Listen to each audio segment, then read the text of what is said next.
The fifth stock I ever bought was Circa Enterprises.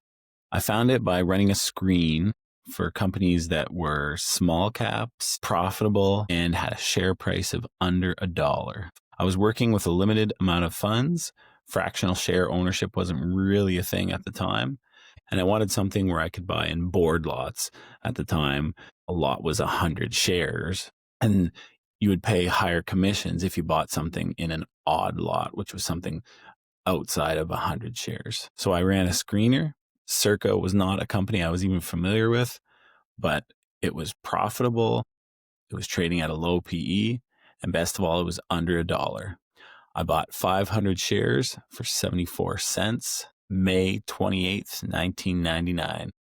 Today's guest is Ray Myers. He publishes a substack called Global Equity Briefing, where he does deep dives into stocks and provides monthly stock picks, among other things. And we are connecting with him in beautiful Bali. I believe that's where you're at. Yes, now I'm still in Bali. And is this just vacation, or are you like relocating there, or what? You a digital nomad now, or? I'm a bit of a digital nomad now. I'm traveling around Southeast Asia. I went to Thailand, then I went to Vietnam, and now I'm in Bali, kind of doing all those digital nomad routes. So how long have you been out that way then? Well, since September of last year, actually. So it's going to be a year in a week, I think. And there's no plans to head back to Europe anytime soon?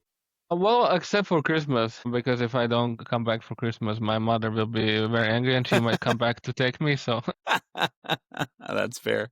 yeah. Okay, so And originally, for now, I like it here, and I'll see how long I will last. There are, of course, some difficulties, but so far, I like it. so like I've read about this, the digital nomad lifestyle. You just need somewhere with, good Wi-Fi and a beach, and that's it. Yes, and I guess that depends. What do you do? Because for me, I'm not one of those types of people who can just sit in a crowded cafe and answer a few emails. I really need to focus and quiet so I can do my Excel models, and maybe if I have even two screens, that would be ideal. So I'm not the ideal nomad type, but I still like the optionality of going surfing in the morning, even though I'm terrible at it. I still try. Okay, so you're a surfer. And then do you travel with your own setup, or do you just show up somewhere and you grab a couple monitors, or how does that work? I usually rent a monitor because I did buy a cheap second monitor on Alibaba when I was in Vietnam, but as you can imagine, it was a crap. So I'm not using that anymore. I rented one here, but I'm still a newbie nomad, so I haven't really built and planned a really comprehensive setup. It's Okay. something And I still need to do. do you have to have a special keyboard? Do you just use a standard keyboard, or what? No, I'm one of those normies who just writes on my MacBook. Okay. And then are you gaming as well? No, I retired from gaming. After COVID, I have no interest in gaming. I played too many video games during that time. During COVID? Yeah, fair. And then how regular are you surfing? No, I only started here in Bali. I had one lesson in Vietnam, and I was not particularly good. But I thought, okay, in Bali, I'm not gonna try more. And I've had 10 lessons so far, and it's a bit challenging. But I'm trying to do at least one lesson a week. Nice. Well, that sounds But here in Bali, it's great for that because the waves are great and it's also affordable. well, okay, and you're from Latvia originally, so I don't imagine Latvia is exactly a surfing hotspot. No, there's no, no, it's not, and it's not hotspot of anything, if to be honest. And then so you moved to Amsterdam? Is that where you first got started in finance, or?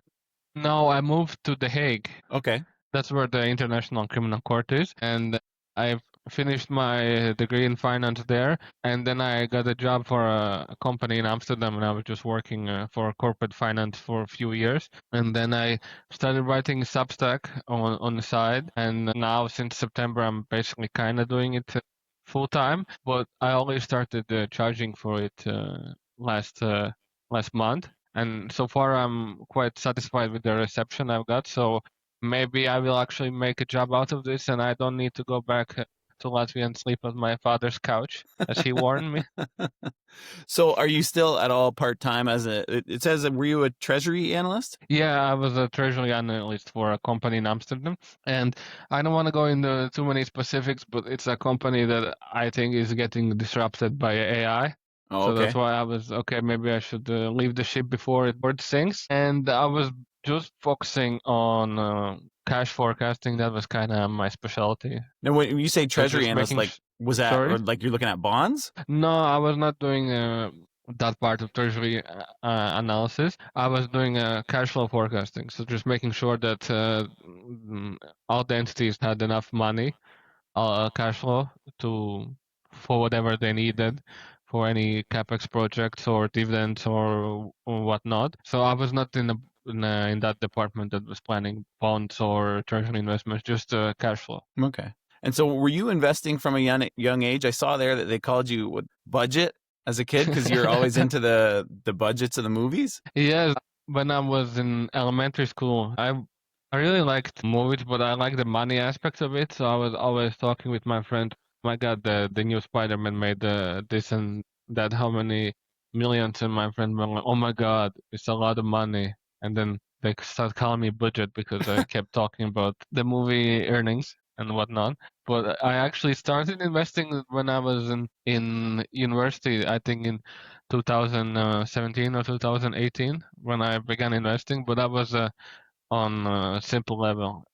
More seriously, I began in 2018 and 19. So now was this reinvesting like in what is it? I guess the Riga stock exchange, is that right or no? No, I was not buying any Latvian stocks. Okay. There are like 8 stocks on the Riga Stock Exchange. Okay. Okay. So Yeah, that's something that the government has been trying to change, but they've been having zero success. The so capital markets are not that attractive in Latvia. well, I guess a smaller country. So were you buying US stocks or what were you looking at? Yes, mostly US stocks and some Dutch stocks because I was living there. So then I thought, oh, I need to buy some Dutch stocks. In grade 10, you did a report on the Latvian pension system? Yes. So basically, the way it works in Latvia, grade 10, there's a big national program where everyone in the country does a sort of a scientific project. It's not that actually scientific, but they call it scientific project. And everyone has to do it. It's like a big thing, and then you present, and then the best projects they get presented to the Ministry of Education, and then some kids they get an award.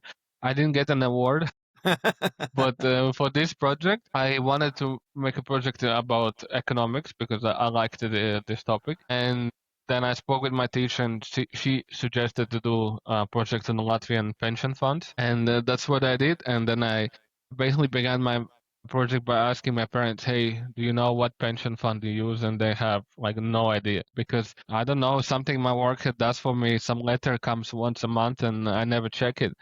And so that's basically how I got into it. And then I realized that most people they have no idea about it. I asked so many people and nobody had any idea. And then I had to present my project to the teachers, and none of the teachers in the room had any idea about their pension plan Well, investment. And that's probably at why that you didn't point I win the thought it's award. crazy. Hey, that's probably why you didn't win the award because they didn't even know what you were talking about.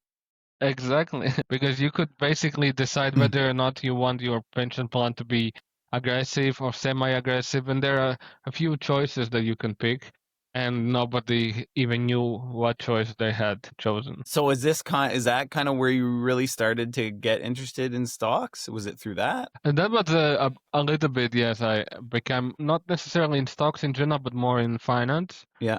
and then in money. All right. The first thing you ever bought? What was the first thing you ever bought, stock wise? Yes, it was General Electric. And I wish I could tell you that I had some kind of grand strategy, but I had no grand strategy. Basically, I think it was 2017. I just opened my brokerage account. It was my first serious brokerage account, and I deposited €100 there. And this was before fractional shares. Yeah. And as you can imagine, there are many companies that one share costs more than €100. So I was quite limited by my options, by what I could buy, and I didn't want to put everything in one company. So I just looked at the platform and I saw, oh, General Electric was like $12 a share.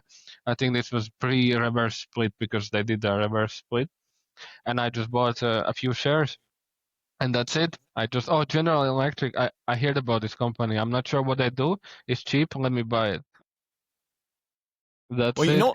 that's good. Honestly, I think just getting in and like starting, that's the first step in doing any task, is just like jumping in and getting started. And then you learn, like it won't always work out perfect, but you learn something. Yeah, you're right. Getting in and starting is 50% of the job. So And what did you do with the GE? Did you just hang on to it or what happened? well, at that point, I thought that stocks only go up. Yeah, And then right. when it didn't, I was, wait, I thought you were supposed to make money from this, not lose money. And then the next few months, I think the GE went down like 20%. And then I thought, wait, why is it going down? And then I kind of had to rethink my strategy, and I realized I can't just buy random stocks just because they're cheap and without learning more about them. So yeah, I sold not only GE, but I sold everything. I sold my entire portfolio, which was only a few €100 of cheap stocks, and started thinking how to build it again from the ground up. So are you still in university at this time? Yes, I was still in university, and my accounting teacher always used to joke that students they only have cash outflow, so I was quite limited by my option. Well, I mean, I think, yeah, you're probably rare amongst university students to be investing. So it's good that you're interested in it. So then when did you get serious about researching stocks? Well, that kind of has to do more with my worst investment. Okay. Well, hey, let's get right to it. That sounds like a good one. Yeah. So I actually have two worst investments, Uh, and I think it would be useful to discuss both of them because one, I lost everything because the company went bankrupt, but I didn't buy that many shares. And another one, I lost quite a bit of money, but the company is still kicking. The one that went bankrupt is actually a Canadian company. Because in 2018, I was actually an exchange student in Fanshawe College in London, Ontario. Okay, yeah. Okay. Well, I have my wife's family's from that area. Okay. Interesting. Yeah, and I don't know if you remember what happened in 2018, but I was there exactly the time when cannabis was legalized in Canada. And Okay. everyone was talking about it, all my Yes. roommates and everyone. And even at the Fanshawe University campus, they decided to close all the smoking areas because they were afraid that people, students and teachers might smoke cannabis on a campus in Right. smoking areas. And everyone thought that this is going to be a big business. And I bought Can Trust Holdings, and it Okay. went bankrupt, this company. And one of many cannabis stocks that went bankrupt, and I bought it only because it was cheap, again for the wrong reason, because I didn't want to buy any of the billion-dollar giants Yeah. because I thought, oh, they already grew how many hundreds of percent. I want to buy something small that can Yeah. grow. But turns out that small companies with big losses can go bankrupt. Okay. Well, and you'd think that, I mean, to someone from over here, we would assume someone from Amsterdam would have some good knowledge about cannabis stocks, but maybe that's a I false guess assumption. not. Exactly. That was actually my thinking as well. I thought, well, whoa, yeah, I think it's a great investment. Everyone is making so much money, but I guess not me. Well, a lot of people, they all jumped into it. It was such a gold rush, right? At the time, cannabis was huge, and people were all over those stocks, and they went crazy. And then a lot of them, yeah, just tanked. Okay, so Can Trust, that's good. Now, what's Yeah. the other one that's still around? So the other one is a Solar Edge. I'm not sure if you're familiar with Mm-hmm. that company, but it is an Israeli-American solar company that makes solar panels and solar inverters and batteries. And I bought it during the 2019 2020 solar bubble when all the solar stocks went crazy because everyone thought that nobody's going to use oil anymore and everyone is going to use wind power and solar, and sales of SolarEdge they just exploded. I think from 2022, 21 till 22, I think the sales jumped like how many hundreds percent, and I didn't even look at the valuation because at that point I didn't know what valuation is. I just looking at the growth, and if sales are growing, I'm buying. Yeah. And guess what? The COVID when the interest rates increased, demand for solar installations in America just went to basically zero, because if your monthly payment doubles, then the return on investment also doubles, for not doubles but halves. So then why would anyone install solar panels? And I remember that Solar Edge, they released a guidance that I joked is almost a reverse NVIDIA situation. It was exactly at the same time when NVIDIA were giving these crazy guides that they expected revenue to grow by 100% in the next quarter. Solar Edge said, no, our revenue is going to halve next quarter. And one day the stock collapsed 40 or something percent.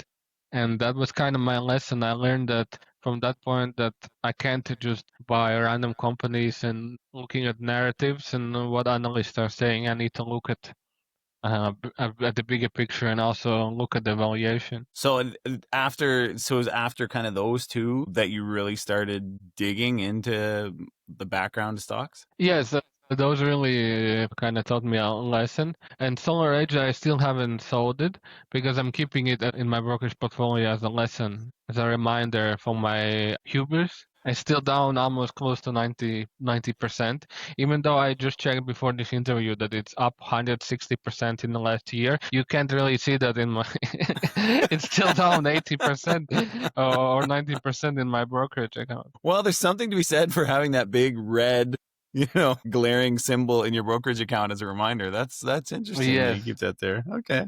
All right. That brings us to what was your best stock you ever bought? Well, actually, my best investment is Tesla. Tesla is actually when I really started researching companies and really started getting into the weeds of it. Because before I invested in Tesla, I heard that they make electric cars, and Elon is this eccentric billionaire with many children, with multiple women, and living in California in a large mansion. I thought very little of it, but then I think it was 2018. It was the tax return season, and I got a 250 euro tax return. And I thought, oh, it's nice. Should I buy an Apple Watch, or should I buy Nikes, or thinking what should I waste my tax refund on? And then I just decided that I kind of don't really need anything right now, and I just deposited that money on my brokerage, thinking maybe I can buy a bit of a more expensive stock. And I bought Tesla for exactly the reverse reason I bought General Electric for. I just looked at just was browsing the brokerage and I saw Tesla. Oh, it was around 200 euros per share at that time. It was many stock splits ago. And I bought it just because it was expensive. Also with very little research, just all knowing that they make electric cars. And maybe that is going to be a thing. And then in the next few months, the stock started flying, and then I realized, wait, what did I do?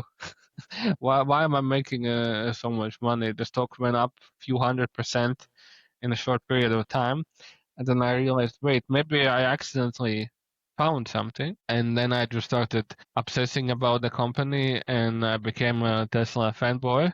And my friends at the time would say, please nobody mention Tesla because otherwise I'm going to fill their ear. So did you hang on to it? Are you still a holder of Tesla? No, I slowly got kind of off the Tesla wagon, and I was investing more money as the company was growing, and I was really quite bullish. I was watching every YouTube video about Tesla every day. There was this YouTuber called Tesla Daily, and he made videos about Tesla every day, about even the tiniest small news that happened. Listen to every earnings call. It was actually the first company for which I listened to a complete earnings call. And then I also kind of started reading mainstream news articles, and I was kind of seeing what Elon was saying, that they're not being fair, because I thought they were being unfair towards the company.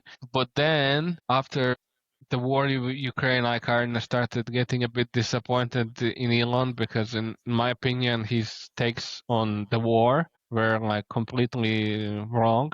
But I thought, okay, well, we disagree about this one topic. It doesn't mean that he doesn't know how to manage Tesla, right? But then slowly more things added on top of another, and then he made few strategic errors, what I would think, in the company, and we see now that the sales are collapsing. So then after the Trump election, the stock went up like 100% in a month because people thought that Trump is going to give Trump is going to help Elon make a lot of money, but I was just skeptical. I thought that this is not going to lead to any financial windfall. And so I sold it at the top, and now I'm out of it completely. And I'm still 50-50 about the company. They're doing some great things, but at the same time, I'm not so sure anymore that they're going to be this $10 trillion company as I was 3 years ago. Well, I mean, there's still the autonomous driving stuff. Like, I don't know. Can we unlock a whole bunch of vehicles? Like they talk about how your vehicle sits there 95% of the time, and can we unlock that value somehow? I don't know. I'm not a holder of Tesla. I don't really follow it, but I do find it the bull case to be fascinating when you consider if they were able to somehow unlock this autonomous driving. The bull case is fascinating, but my trust in their ability to achieve that bull case is low so far. I think even if they achieve it, it's going to happen much slower than people think. At the current share price, I just don't think that you get a lot of value. It moves on sentiment, and now the sentiment is back up. I think it's up 50% in the last month or two. I think next year the sales will still be weak, and I think the stock again gonna crash. I'm not against re-entering it, but I need to see more the company to stabilize a bit and see Well, I think how the self-driving, how the robotaxi rollout goes, because so far, from what I'm seeing, it's a bit patchy in the rollout. They're having a lot of errors. Well, I think there's a big trust issue too with the general public and legislatures not wanting to say, okay, we're going to approve all this and then be responsible for some kind of accident. I mean, human drivers get in accidents every day, but when it's a autonomous vehicle, there's going to be, I don't know, it's a bigger news item, and people are like, oh, well, that's your fault for letting those things go on the road. I don't know. I think people are still scared. Exactly, but then there's also the political factor that I just don't see EU approving Tesla robotaxis anymore because he's shitting on them every day on Twitter. That's now a factor when even there's a meeting with a bunch of people in Brussels to decide how are we going to regulate robotaxis. They say, oh yeah, but we cannot allow Tesla to do it because they're talking bad stuff about EU, so we cannot give Elon money. So that's a factor now, and I think that was a bit of a stupid thing from him to say. Even though he might have, even though that's his opinion, you're right, and he might have his opinion. I'm sure Tim Cook has an opinion, but I have no idea what his opinion are, so I still buy an iPhone, right? If you know a CEO's opinion, you can decide to not buy their stuff because of that opinion. Well, I think you're right. And kind of, you would be an example of that early on when you look at Elon Musk and think, oh, he's this fantastic guy. When you think that, people are into the stock, but it works both ways. When people start to fall out of love with him, so to speak, that also affects the share price. And yeah, like you said, the sales. That's actually a good point. Like I have no idea what Tim Cook's personal views are on politics, so it doesn't affect my purchases. But we've seen that have a real big negative impact on Tesla when he gets too controversial. All right. So what's the last thing you bought, your most recent purchase? Yes, so I bought it actually a few months ago, and here I actually need to thank Rose. I don't know if Rose is going to listen to this, but Rose recommended me this stock. So who's Rose? She knows who she is. Oh, okay. And it's actually Deal Local. I don't know if you're familiar with that company. No, not off the top of my head. What do they do? It's an Uruguayan payments processing company. So it's sort of a mini Yeah, I'm not really up on my Uruguayan payment processors. It's not my area of expertise. Yes, I understand. That was my thinking, but once I looked deeper in the company, I realized that this is a tiny gold mine that might be a large gold mine in a decade plus, because they specialize in emerging market payments. And there's a lot of complexity in emerging markets. And Adyen and Stripe, they mostly focus on developed markets like Canada, US, and Western Europe. Yeah. And there, the regulatory environment is kind of more clear, and the upside is also huge. So that's where it makes sense for them to focus on those markets. but that left space for the local to focus on emerging markets. So they focus on Argentina, Mexico, Brazil, Egypt. They have big business in Egypt and Nigeria and India. And their value proposition is that they simplify accepting payments for large multinationals. And they work with, for example, Uber and Google, and they have business all over emerging markets. But if you want to accept payments there, you need to use a local payment processor. And in emerging markets, they have so many regulations about capital controls, FX, local payment acquiring rules.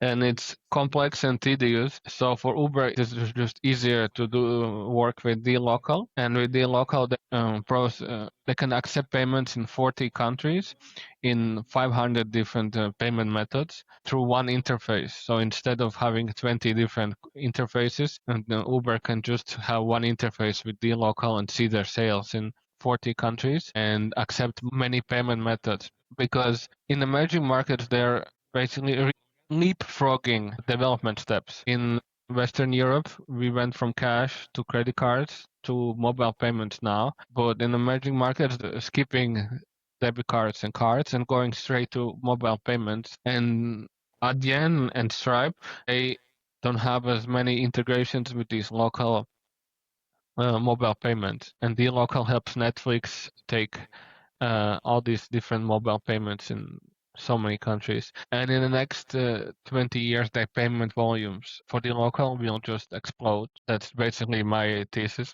Well, it sounds like we're looking at a possible PayPal, a possible Visa, a MasterCard, all rolled into one in developed markets. That's interesting. Okay. I like that. I'm Well, going to have to take a look at it. more of a Adyen, because they don't have any personal payments. They only focus on business, like business payment, right? Oh, So you okay. cannot send money yourself with it.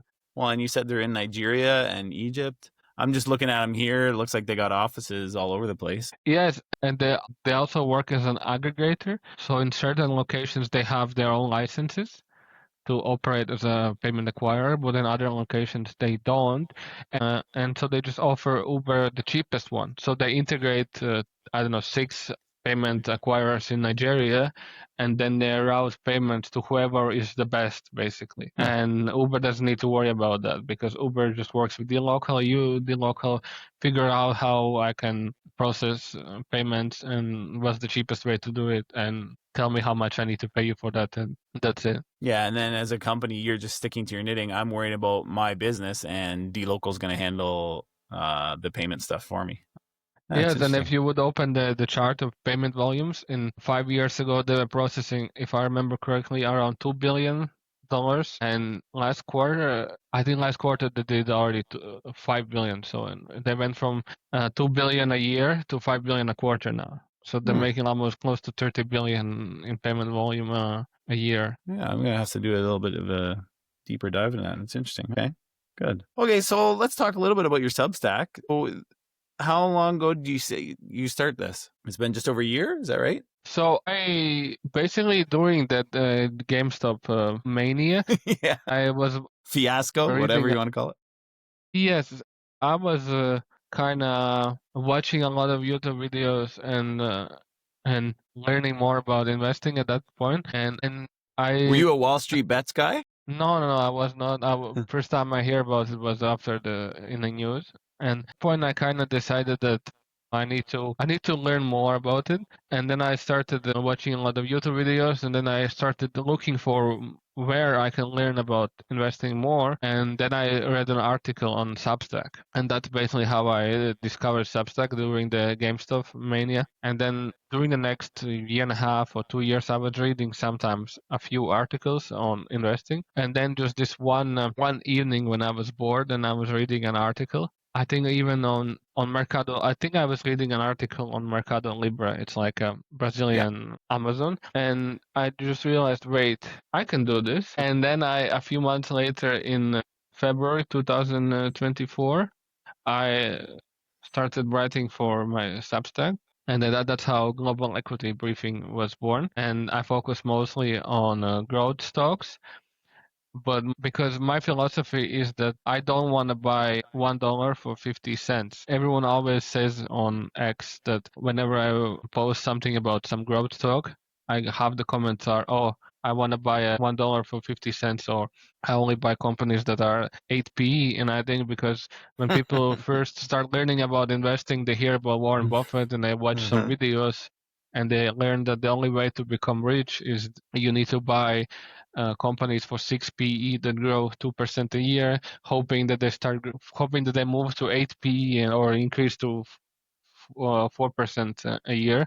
And I just that doesn't interest me. I want to invest in the future. I don't want to speculate on the past. So I'm looking to buy $4 or $5 or even $20 for my $1, and that's why I'm focusing sort of on growth stocks. And that's what I was doing for a few months from February 2024. And I started my global equity briefing then. Then I was writing half part-time in the weekends and in the evenings. But then in September, I kind of decided to quit my job and travel the world and then write Substack while I do that. And now I decided to make a living out of it, and seems I might be able to do it full time. Yeah, so it looks like you've got over 2,000 people subscribed to you every day, or well, sorry, every week. Is it a weekly thing that comes out? Yeah, I try to release at least 2 articles a week. One a bit of a deeper analysis and one shorter analysis. And where do And you last month I had around 30,000 views, so I think it's going Oh wow. great. Wow. And what does subscription cost? Well, I'm aiming for a long-term partnership with my readers, so I try Yeah. to focus on annual plans. So Yeah. then I priced the monthly subscription for 25 euros and the annual for 150. So Yeah. instead of giving it 2 months free, I'm giving 6 because I want most people to subscribe to the annual plan so they read regularly. And where do you come up with your ideas? Like, because it seems like you've got companies from all over the globe. I mean, we're just talking about a Uruguayan payments processor. Where do you come up with these? Well, I have sometimes a little bird like Rose whisper in my DM an idea, and other times I see on Twitter or X people are discussing a company, so then I look into it. Sometimes from other Substacks, when I see another writer talk about a company, I decide to look into it. And sometimes I do screeners. So then one screen that I like is that I did a screen for companies whose revenue is growing quite fast, but the stock is down 50%. And for me, that could be an interesting situation because usually that means that something is wrong in the narrative, why the stock is down 50%, and then it could be that the narrative is wrong and the stock is poised for a rebound. So I like looking at stocks that are still growing, but the share price is down a lot. What do you use for your screener? I use this FinChat.io, FinChat. They have nice screeners. Yeah, I think I've heard of it. I And actually also haven't used it. sometimes Koifin. If you're on Twitter, you see that these nice graphs that people post. Those Yeah. graphs are from there. Yeah. Oh, okay. All right. So if people subscribe, what kind of stuff can they expect? It looks like you release monthly picks. Yeah, so I'm still working on kind of my building a more of a my product offering, so to speak. Yeah. But for now, one thing is I do is that I research companies, so then I have deep dives that I release more infrequently, but it's a 8,000 word report. It's quite long, and where I look at the business model, the opportunities, the valuation, and all the financials and all the risks.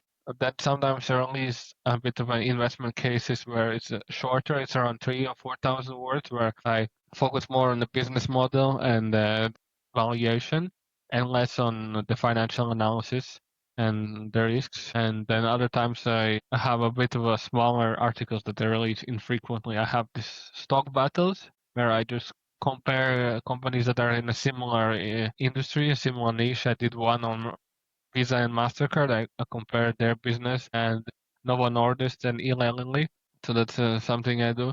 And yeah, I started in September that I just released my top monthly picks where I look at the market and I put 5 companies that I think are the best buys right now. And I'm thinking how the next kind of product or offering roadmap would be a model portfolio that I'm thinking of building. So, and is this where your passion lies? What if somebody came up to you tomorrow and said, okay, I want you to run my family office for me, or, run a hedge fund? Do you like doing the kind of being your own boss and doing the research more? That's a good way to put it. I like being my boss and doing the research, because to be a good hedge fund manager, you need a different set of skills than being a good investor.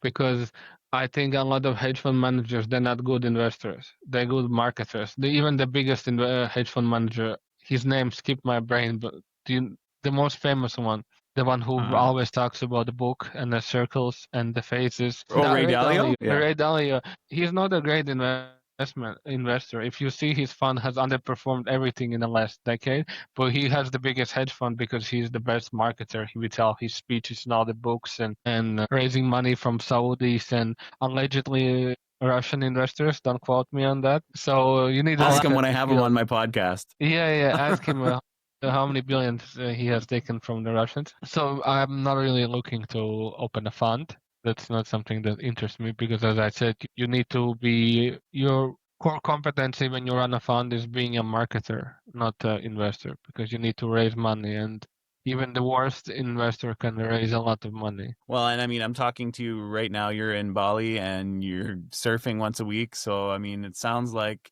being your own boss is working out for you right now. That sounds pretty good. So far, let's see how it goes. I hope I can continue this in for many years to come. But I might get tired and decide to settle somewhere. Okay. So if people want to get a hold of you, you're on X or Twitter at the Ray Myers, right? RAYMYERS. Yes. And you can really find me on my Substack, globalequitybriefing.com. And if you want to have a beer, come to Bali. I don't think I'll make it there anytime soon, but if I'm in the neighborhood, I'll definitely look you up. Yes, you should, because I know winter is coming in Canada, and I think you're in Alberta. Yeah. No, Bali sounds really nice. Yeah, one thing I know about the winters in Alberta is that there's hella cold. Oh yes, yeah. That's an understatement. Yeah, there might be a direct flight from Calgary. I'll check it out. All right. Yeah. Anything else you want to share with our audience? To listen to Terry Hogan Talks Stocks. That's my great advice, and I'm honored to be your fifth guest, and thank you for inviting me, and I hope to come here again. All right. Well, thanks for coming on. It was great talking to you, and yeah, maybe we'll have you on again, and we'll hear some of your next picks. How about a year's time? Yeah. Well, you don't know where you'll be though. You'll be in some exotic location, I'm sure. Hopefully. All right. Thank you very much. You've been talking to Ray Myers, Global Equity Briefing Substack. Thank you very much, Ray. Thank you, Terry. Back to the Circa Enterprises that I had purchased in 1999 for 74 cents. It jumped up fairly quickly, but then went down along with everything else following the dot-com bust. However, they were still profitable, and they paid a dividend of 30 cents in 2003, which was pretty nice because it was about half of what I paid for it. Paid another dividend of 5 cents in 2004, but it wasn't really doing anything. It was kind of just treading water, and I had owned it now for about 6 years. So finally in 2006, I said, I can get double what I paid for this thing, and I'm just going to sell it all. So I sold September 25th, 2006, $1.45 a share. I ended up with $696 after commissions. So when all was said and done, I was looking at a compounded annual growth rate of 6.5%, which was better than a savings account, but it certainly wasn't Warren Buffett type numbers. A lesson I might take from my Circa experience is if you get that big pop right away and you don't see a further catalyst to move this thing higher, it might be wise to cash out then and there if you don't see a huge growth potential ahead. I think I was hoping we were going to get a buyout of this company, which I thought was undervalued. It did end up getting bought out in 2023, but for just over $2 a share. And had I waited that long, my compound annual growth rate would have been much lower. So I was lucky to get out when I did. But anytime when you can get out with a positive annual growth rate, I think you're winning. Please remember that Terry Hogan Talks Stocks is for entertainment purposes only. This is not investment advice. The opinions of our guests do not necessarily reflect my opinion. And if Ray Dalio is listening or someone from the hiring team at Bridgewater, please know that the guest's opinion of Ray Dalio do not necessarily reflect the host's opinion of Ray Dalio. And if you're Ray Meyer's friend Rose and you want to give us some hot tips and maybe come on the show, please contact us. Please check out our guest, Ray Myers. You can find him on X or Twitter at the Ray Myers. You can find me on X at Terry M. Hogan. You can check out Ray's Substack at Global Equity Briefing on Substack. If you want to be a guest on Terry Hogan Talk Stocks and you want to tell us about your first, your worst, your best, and your last stock purchase, please get a hold of me on X or on LinkedIn. And since we had such an enjoyable guest who even invited me to have a beer in Bali, we'll leave you with a quote from Ray Dalio.